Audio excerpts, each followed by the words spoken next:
அண்ணா நம்ம எங்கேயும் ஓடலையே, ஆகார் எங்கேயும் ஓடலையே. கட்டின புருஷி மாதிரி ஆபிரகாம் பிள்ளையை கொடுத்தவர் கடைசியில் என்ன பண்ணிட்டார், அனுப்பும்போது ஒரு வாட்டர் பேக்கை மட்டும் கொடுத்து அனுப்புகிறார். ஒரு வாட்டர் பேக் கொடுத்தாரு, போ போ அப்படின்றார். அந்த அம்மாவும் போகுது. அந்த நேரத்தில் அந்த அம்மா கைவிடப்பட்டுருச்சு. ஆகாரு ஆபிரகாம் வீட்டில் இருந்தவர், ஆபிரகாம் வீட்டில் சாப்பிட்டது, ஆபிரகாம் வீட்டை விட்டு வெளியே போ, தெருவில் போ, அவன் பற்றி விட்டார். ஆபிரகாமே நம்பி இருந்துச்சு, இவர் நடத்துவார், கடைசி வரைக்கும் வச்சிருப்பாரு, என் பிள்ளையை வளர்ப்பாரு, எனக்கு புருஷனாக இருப்பார், கடைசி வரைக்கும் இவர் கூட தான் இருப்பேன், இவர் புறம்புற இருப்பேன் நினச்சிருந்துச்சு. ஆனால் நீ அவரை நினச்சிருந்தனால, நீ அவரை சார்ந்திருந்தனால ஆகார் என்ன பண்ணிட்டாரு, ஆரை வச்சு வாழ்ந்தாரா? போயிட்டு வந்துட்டார். போகும்போது என்ன நகநாட்டை போட்டு அனுப்புனாரு, இந்தா ஒரு பையில் தங்க காசு தான் வச்சுக்க அப்படின்னு சொல்லி அனுப்புனாரா? ஒன்றுமில்லை, ஒரே ஒரு வாட்டர் பேக். அந்த வாட்டர் பேக் எத்தனை நாளைக்கு தாங்கும்? நல்லா கவனிங்க. குடும்பம், எங்கள் அம்மா இருக்குது, எங்கள் அப்பா இருக்குது, எங்கள் அண்ணன் இருக்கேன், என் தம்பி இருக்கேன், அவனை வச்சு நான் வாழ்ந்துருவேன் அப்படி மட்டும் பேச்சு விடாதீங்க.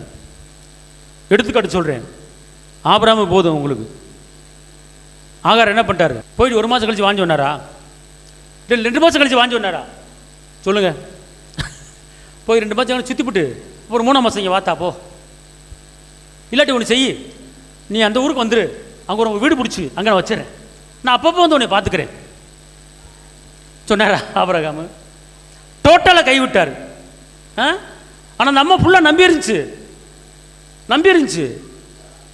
ஆனால் கடைசியில் என்னாச்சு தெரியுமா, சாக ஒப்பு கொடுத்த மாதிரி அந்த அம்மாவை என்ன செஞ்சிட்டாரு, கைவிட்டார். அதுக்கப்புறம் நினச்சி பார்த்துருப்பார், ஆகார் எங்கே போயிருக்குன்னு தெரியல, எந்த ஊரில் இருக்குன்னு தெரியல, நினச்சி பார்த்துருப்பார். நினச்சான்னு சொல்லி பைபிள் இல்லை. ஆபிரகாம் வந்து ஆகார் எங்கே போயிருப்பா, என்ன நினச்ச, பிள்ளைய கூட்டி எப்படி தண்ணி இல்லாமல் எப்படி சாப்பிட்ருப்பா, ஒன்றுமே புரியலையே அப்படின்னு சொல்லி ஆபிரகாம் அப்புறம் வருத்தப்பட்டிருக்கான்னு பைபிள் எங்கேயாச்சும் இருக்கா? வருத்தப்படவே கிடையாது. நினச்சி பார்க்கல ஆகார.